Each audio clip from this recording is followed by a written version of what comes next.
Well, hey everyone, welcome back to the Willow Creek Industrial Spur for a short little update on the progress I've been making on the extension to the Scott Street yard.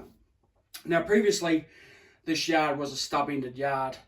I only had one run around on the main street or main section of the layout, so it sort of was a little bit tricky doing operations and stuff in here. So what I have done, as you can see in the front there, is put a crossover in on the extension board to make it a little bit easier for operations, and it's actually worked out really quite good. I'm unsure why I haven't done it in the past, but it gives me the possibility of running around locos and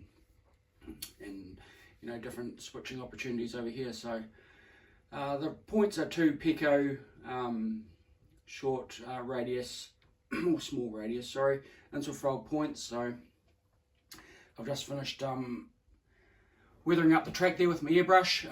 If you follow my community page, you'll see the process I go through with the ballasting and the weathering and the of the track and all that sort of stuff. So it's just sort of like a little base layer there. So I'll come back along and fine tune the what's it called, the weathering as I progress on the layout. So yeah, like I said, I was happy with how it's progressed. As opposed to the other parts of the layout, they haven't really been touched, but there'll be an update video at the end of this month, probably involving more of this sort of stuff. I have had some comments and bits and pieces about what people want to see for future videos, so I'm keeping that in mind when I plan my stuff. This area here is obviously the AIM sand and gravel, so without its buildings and bits and pieces. So that's going to make it a lot easier to do this area here as well, to switch this area out. So I'll just chuck the building in for a bit of perspective there. It's like that, thereabouts.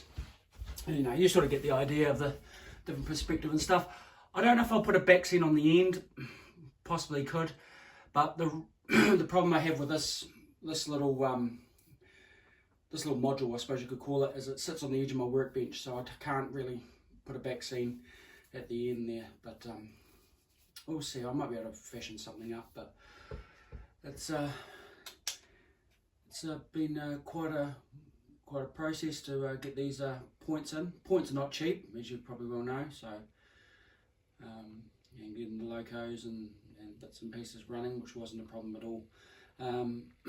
For the people that are first time to this channel, I do run DC power only, so it's all just straight DC, and the joins between the baseboards here, as you can see, just rail joiners, so that just keeps the tracks aligned and the connectivity as well.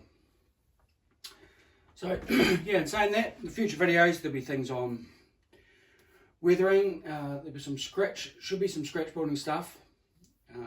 Maybe if anybody wants to see how I weather the track, I can make a short little diorama or thing like that for the track. I mean, it's pretty basic, but if you like what you see, just let me know and I can do that. Another thing as well was I'm looking at doing more live streams and bits and pieces. My brother has been doing some live streams, which is quite good. It's quite entertaining, so I suggest all my sort of followers and bits and pieces excuse me, jump across and get involved in his live streams. It's quite good, quite entertaining, and he's got a very nice layout. So in saying that, I'll get this loco back to where it's supposed to be and chuck this up on YouTube. And another question I want to ask is the length of videos. What do you guys want to see the length of videos? Because I have looked and that people sort of start petering off about this time. Just let me know. It's all learning for me. But hey, thanks again for watching. Remember to like, share and subscribe. And I'll catch you on the next one, which will be at the end of this month. Thanks.